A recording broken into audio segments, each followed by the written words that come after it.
कहते हैं दुनिया में अगर कुछ छोड़ने जैसा है तो लोगों से उम्मीद करना छोड़ देना चाहिए, लेकिन तस्वीर का दूसरा पहलू है कि दूसरों के काम आना ही जीवन है। ऐसा बनने की कोशिश की जाए जैसे कि कुदरत है। राष्ट्रपति द्रौपदी मुर्मू अपने अभिभाषणों में अक्सर बचपन का एक वाकया सुनाती हैं कि मैं गांव के एक गरीब परिवार से हूँ। शुरू से ही मैं हरियाली से वाकिफ़ रही हूँ। हमारे घर की रसोई में सूखी लकड़ी को जलाकर खाना बनता था,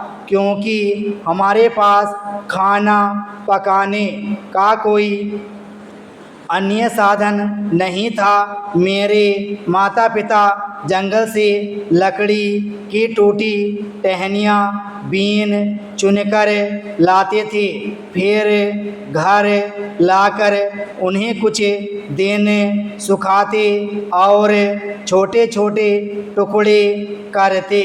मैं गौर से सब देखती रहती थी। पिताजी लकड़ी जलाने से पहले सिर झुकाकर नमन जरूर करते थे।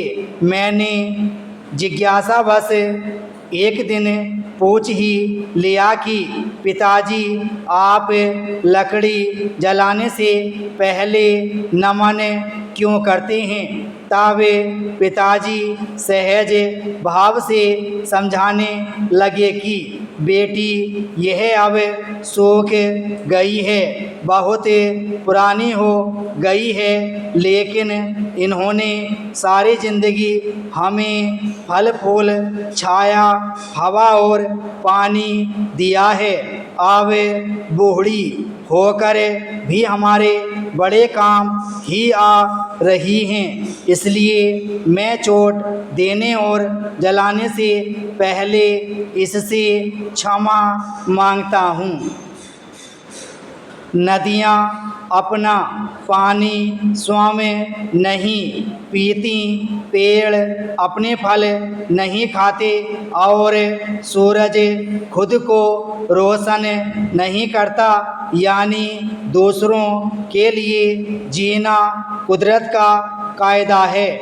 इंसान समेत कुदरत की हर चीज़ एक दूसरे की मदद करने के लिए ही पैदा हुई है, चाहे कितने भी मुश्किल हालात क्यों न हों। ज़िंदगी अच्छी और खुशहाल होती है जब आपकी वजह से दूसरे खुश होते हैं। किसी अन्य देश में एक पिता अपने बेटे के स्कूल में गया।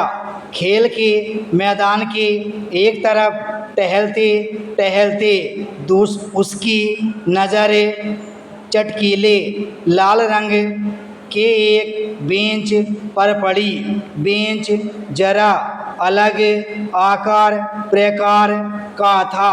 उसे देखकर पिता के मन में जिज्ञासा उठी। उन्होंने अपने बेटे से पूछा, क्या यह बेंच बैठने के लिए है या नुमाइश के लिए? बेटे ने जवाब दिया, नहीं नहीं, यह यूं ही बैठने या सजावट के लिए नहीं है, बल्कि यह दोस्त ढूंढने का बेंच है।